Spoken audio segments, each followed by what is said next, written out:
शिकुंज बिहारी श्री हरिदास। राधे राधे दोस्तों, कैसे हैं आप सभी लोग। आई होप सब अच्छे ही होंगे। अभी तक आपने कृषु के चैनल को सब्सक्राइब नहीं किया है तो प्लीज़ लाला के चैनल को सब्सक्राइब कर लीजिए। बेल आइकन भी प्रेस कर लीजिए जिससे लाला के जो भी न्यू वीडियोस होंगे उसकी नोटिफिकेशन आपको इजीली मिल सके।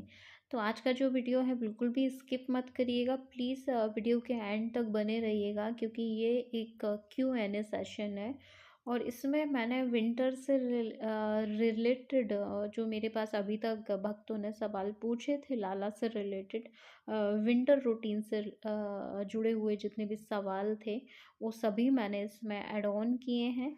और वैसे तो मैं सेपरेट सेपरेट वीडियो बना रही थी बट मैंने सोचा एक पूरे वीडियो में मैं सारे क्वेश्चंस जो है वो कंप्लीट करती हूँ और ताकि आप एक ही वीडियो देखें और आपको जो है लाला की ठंडियों में सेवा कैसे होती हैं उससे जुड़े जो भी सवाल हैं आपके मन में जो घूम रहे हैं उनके आंसर्स आपको इजीली मिल जाए।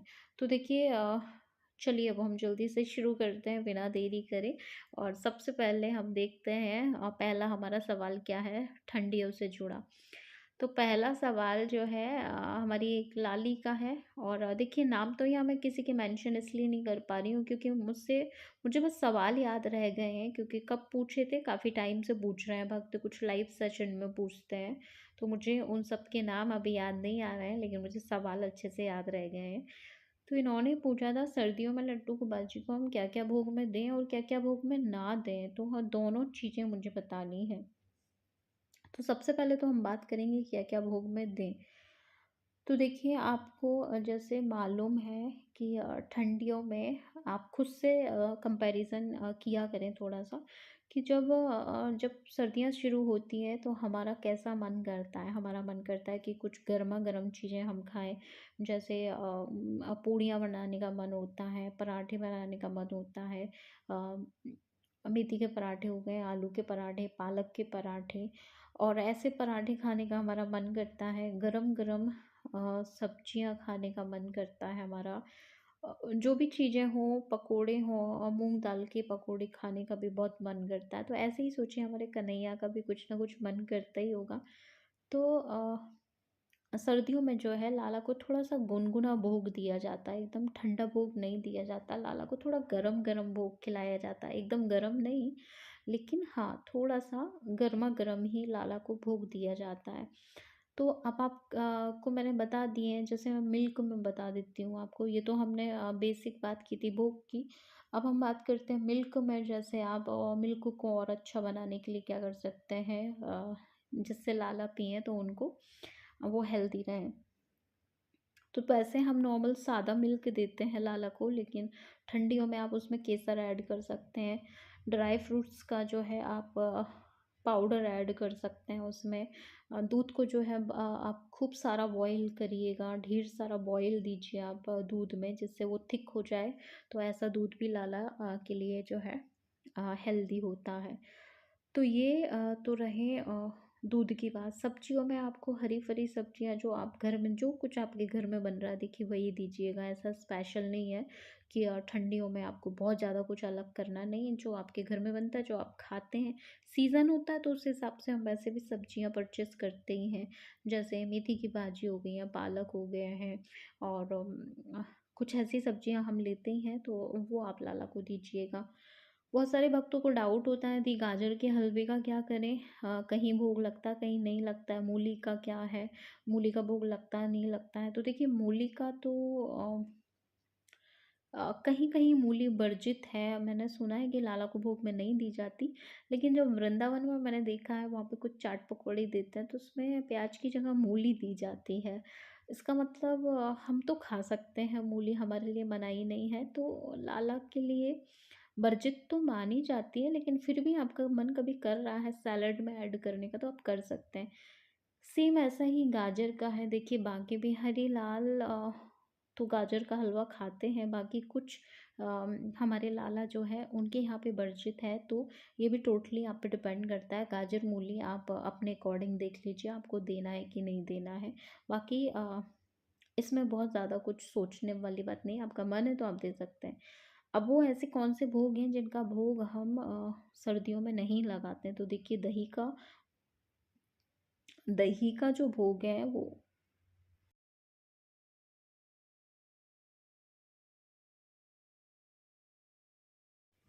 तो देखिए यहाँ पे जो सवाल है वो पूरी दिनचर्या का है, मतलब मॉर्निंग टू नाइट रूटीन का पूछा है इन्होंने। तो मैं बहुत ही समराइज़ करके इसको बता देती हूँ कि जैसे लाला को सुबह मॉर्निंग में आप अर्ली मॉर्निंग ना उठाएं, मतलब 5-6 बजे बहुत जल्दी मत उठाइएगा। क्योंकि जैसे हम छोटे बच्चों को ठंडी में बहुत जल्दी नहीं उठाते, वैसे हमारे कन्हैया और बाकी बिहारी लाल और बहुत सारे मंदिर का टाइम भी जो है इस सर्दियों में थोड़ा सा चेंज हो जाता है, मतलब थोड़े आराम से ही हमारे सुकुमार उठते हैं। तो आपको भी अपने अपने लल्ला को जो है 7 o'clock के बाद ही उठाना है, यानी 7 बजे के बाद ही उठाना है। फिर उठाने के बाद आपको एकदम से उनको स्नान नहीं करवाना है, पहले दूध भोग देना है, दूध के साथ मिश्री देना है, मिश्री के साथ साथ आप जो भी बाल भोग में आप उनको जो भी दे सकते हैं, जो आपकी सामर्थ्य हो वो दीजिएगा। इसके बाद 1 से 2 घंटे का रेस्ट आराम से करने दीजिए। फिर 9 o'clock 10 o'clock, 10 o'clock आपके सबसे ज़्यादा हो जाए तो 9 o'clock तक उनको स्नान करवाइएगा। स्नान में आपको जो ध्यान रखनी है वो ये बात कि आपको गुनगुने जल से स्नान करवाना है, जल ठंडा नहीं होना चाहिए।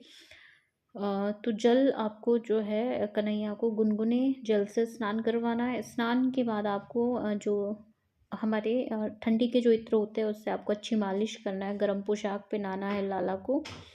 स्नान के बाद आप जैसे भी आरती पूजा आपके मंदिर का जो विधि विधान हो आप उससे उनकी जो है बंधन पूजन करें। इसके बाद राजभोग का टाइम हो जाता है हमारे कन्हैया का, तो 12 से 12:30 के बीच में आपको राजभोग देना है लाला को। राजभोग में सभी चीज़ें दी जाती हैं, जितना कुछ आपसे अच्छा बन सकता है। लाला जो है हैवी राजभोग करते हैं, जिसमें आप पूड़ी सब्जी, 2 तरह की सब्जी पूड़ी और जो कुछ आप स्पेशल उनके लिए बनाते हैं वो राजभोग दीजिए। इसके बाद लाला को 1 से लेकर 1:30 बजे तक या 2 बजे तक आप जो है लाला को आराम से सुलाइएगा। फिर इवनिंग में आपको लाला को उठाना है, 5 से 6 के बीच में आप कन्हैया को उठा लें। और जब दोपहर में आप सुलाएं तब भी आपको ध्यान रखना है कि लाला अच्छे से स्वेटर पहने हों, उनका बिस्तर जो है वो गर्म हो। ठीक है। तो फिर शाम को आपको उठाना है, फिर आपको संध्या भोग देना है। संध्या भोग में भी आप जो है फल दे सकते हैं। फल में बहुत ज़्यादा ठंडी चीज़ें नहीं होती हैं बहुत ज़्यादा, जैसे आप अनार अगर हैं आपके घर पे तो आप अनार दे सकते हैं, नहीं तो आप कुछ उनके लिए गर्मा गर्म नाश्ता बना सकते हैं, पोहा बना सकते हैं या कुछ भी। और आपको जब भी सुलाना है और उठाना है आचमन ज़रूर करवाना है लाला को। तो आपको पानी पिला के सुलाना और उठाने के जस्ट बाद आपको पानी पिलाना है, और ये हर बार ही करना है, जब भी आप सुलाएं जब भी आप उठाएं।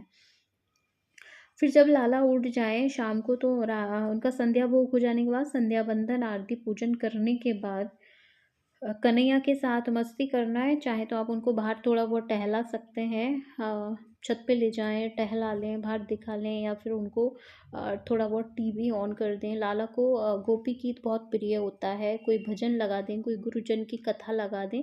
भक्तों के चरित्र जो भक्तमाल जी हैं, अगर कोई गुरु जी भगवत कथा कर रहे हैं तो आप वो लाला के लिए लगा दें। और संध्या का जो रूटीन है कुछ इस तरीके का होना चाहिए। इसके बाद 8:30 बजे तक आप लाला को शयन भोग दे दें। 8:30 तक लाला शयन भोग कर लें और 9 से 10 के बीच में जो है आप उनको सुला दें। ये पूरा रूटीन है लाला के विंटर का। इसके बाद हम नेक्स्ट क्वेश्चन देखते हैं कि लड्डू गोपाल जी को कितने बजे उठाना चाहिए। तो देखिए, मैंने अभी पूरा रूटीन बताया है, उसमें भी बता दिया और सेपरेट भी मैं बता दे रही हूँ कि लाला को जो है 7 o'clock के बाद ही उठाइएगा, बहुत जल्दी नहीं उठाइएगा। 5 बजे 4 बजे आपको लाला को नहीं उठाना, 7 बजे के बाद ही आप उठाइए, आराम से उठाइएगा। इसके बाद नेक्स्ट क्वेश्चन था कि लाला को कितने बजे तक सुलाना चाहिए, आप अपने लल्ला को कितने बजे सुलाते हैं। तो देखिए, मैंने बता दिया है, ठंडी में आपके घर पे जैसा आपका रूटीन है, अगर आपका काम जल्दी हो जाता है तो आप 9 बजे तक सुला दीजिए लाला को। उससे भी जल्दी आपका काम हो जाता है, भोग प्रसादी बन जाता है, लाला दूध पी लेते हैं, सब हो जाता है, तो आप 8:30 पे भी उनको सुला दीजिएगा। और अगर आपके घर पे थोड़ा सा लेट चलता है सब काम, तो आप 9:30 10 o'clock तक भी सुला सकते हैं, उसमें कोई प्रॉब्लम नहीं है। क्योंकि दोपहर में तो हमारे लाला भरपूर नींद ले ही लेते हैं। आपने मुझसे पूछा है आप कितने बजे तक सुलाते हैं, तो देखिए हमारे यहाँ का रूटीन थोड़ा चेंज है, क्योंकि हम हमारा जो 9 o'clock लाइव सेशन होता है, फिर 10 o'clock जो है हम कन्हैया कृषु को 10 o'clock से सुलाना शुरू करते हैं, तो 15 मिनट आराम से लग जाते हैं इनको सुलाते सुलाते। तो कभी कभी 10:30 तक जो है कन्हैया सोते हैं। इसके बाद सर्दियों में, अगर आप नेक्स्ट हमारा जो क्वेश्चन है वो ये है कि यदि हम सर्दियों में यात्रा करें, तो हमें लाला के लिए कैसी सेवा हम करें यात्रा में लाला के साथ, और करें या ना करें यात्रा सर्दियों में लाला के साथ। तो देखिए ऐसा है कि आपको ठंडी होती है, वेडिंग सीज़न चलता है, तो ऐसा है कि अगर आपको कहीं जाना है तो फिर आप लाला को घर पे नहीं छोड़ के जा सकते। तो आपको उनके आपको अच्छे से प्रिपेयर होके जाना है। आप किसी के भी घर जा रहे हैं तो आपको हर चीज़ों का ध्यान रखना है। पहले तो आपको इस चीज़ का ध्यान रखना है कि वहाँ पे भोग प्रसादी की क्या व्यवस्था होगी, क्या उनका किचन वो आपको यूज़ करने देंगे, आप बिना लहसुन प्याज का भोग बना सकते हैं। दूसरी सेवा जो है, आपको ये ध्यान रखना है कि आपको लाला के साथ उनका पूरा सामान ले जाना है। आप एक भी सामान भूल के जाते हैं तो प्रॉब्लम हो जाती है। तो ज़रूरी ज़रूरी जो सामान है, लाला की पोशाक हो गई, बिस्तर हो गया, लाला के जो नैपी होती हैं, हैंकी होते हैं, आपको सभी चीज़ें जो है, इत्र, आप हर चीज़ लाला के साथ एक उनका बहुत प्यारा सा बैग बनाइए, उसमें सारा सामान रखिए, और जहाँ भी आप जाएँ अपने कन्हैया को साथ ले जाइएगा। उनको नहीं छोड़ना है। और ठंडियों में आप ऐसी हाँ देखिए, जानबूझ के कोई यात्रा करना चाह रहे हैं और आपको लग रहा है कि ट्रैवल में जो है दिक्कत पड़ेगी, तो अवॉइड करें। और अगर मजबूरी में कोई यात्रा कर रहे हैं, मतलब जहाँ जाना ज़रूरी है, तो फिर आप अपने लाला के साथ व्यवस्था लेके जाएँ। इसके बाद लाला का बिस्तर कैसा होना चाहिए, तो मैंने अभी बता ही दिया आपको कि बिस्तर लाला का गर्म होना चाहिए। आप शॉल खरीद सकते हैं लाला के लिए। कुछ एडवाइस, कुछ टिप्स मैं दे देती हूँ। देखिए, लाला के लिए हम ब्लैंकेट तो खरीदते ही खरीदते हैं, लेकिन देखिए एक ब्लैंकेट 3-4 महीने तो नहीं उड़ा सकते हम, क्योंकि गंदा हो जाता है और उसको वॉश भी करना होता है, तो फिर उस रात्रि को क्या ओढ़ेंगे लाला। तो ऐसे करके मैं कुछ टिप्स आपके साथ शेयर करूँगी। जैसे आप एक से ज़्यादा शॉल रख सकते हैं, कुछ अपने हाथ से, अगर आपको सिलाई बुनाई का काम आता है तो आप जो है खुद से भी बना सकते हैं। और बेबी ब्लैंकेट आते हैं, आप वो खरीदिएगा, 1 से 2 ब्लैंकेट खरीदिएगा, ताकि जिस दिन आप एक वॉश करें तो वो दूसरा यूज़ आ जाए। लाला के नीचे का बिस्तर भी जो है वो भी गर्म होना चाहिए, उड़ाने वाला भी गर्म होना चाहिए। ड्रेसेस कैसी होनी चाहिए लाला की, ये नेक्स्ट क्वेश्चन है। तो लाला की जो ड्रेसेस हैं वो वुलन की होना चाहिए, मतलब वुलन ड्रेसेस होना चाहिए। जो जैसे हम स्वेटर पहनते हैं, बहुत ठंडी होती है तो हम बिना स्वेटर के नहीं रह पाते हैं, तो वैसे ही हमारे कन्हैया को भी जो है स्वेटर लगते हैं। तो आप परचेज़ कर लीजिए, मार्केट में इजीली मिल जाती हैं लाला की विंटर पोशाक। तो आप जो है लाला को विंटर पोशाक पहनाइए, अंदर जो है आप उनको इनर भी पहना सकते हैं अगर आपके पास है तो। और कैप लगा सकते हैं, हैंड ग्लव्स पहना सकते हैं, और आप जो है इनको बूट्स पहना सकते हैं। सभी चीज़ों का आपको ख्याल रखना है। एक बहुत प्यारी लाली हैं, उन्होंने पूछा था कि यदि डेली स्नान करवाना ज़रूरी है क्या? कभी हम लाला को बिना स्नान के भी छोड़ सकते हैं? तो ऐसा नहीं है। हमारे कन्हैया को स्नान करना बहुत पसंद है, और बहुत साफ़-सुथरे और बहुत अच्छे से रहते हैं हमारे कन्हैया। आपने देखा ही होगा, जितना इनको श्रृंगार पसंद है उतना ही इनको अच्छे से रहना पसंद है। तो यशोदा मैया भी इनको डेली स्नान करवाया करती थी। हालाँकि ब्रज के जो सखा हैं इनका मज़ाक उड़ाते थे हमेशा, लेकिन लाला हमारे रोज़ स्नान करते हैं। बट आपको ये ध्यान रखना है, वैसे टाइम कितना सही लगता है लाला को स्नान में, तो आप जो है गर्म जल से स्नान करवाएँ। भले ठंडी हो, लेकिन जब जल गुनगुना रहेगा तो लाला को उतनी जो है दिक्कत नहीं होती है, ठीक है? और उन्हीं लाली का सेम एक और क्वेश्चन था, थोड़ा डिफरेंट था, वो ये था कि क्या ठंडियों में हम लाला को अपने पास सुला सकते हैं या नहीं सुला सकते हैं?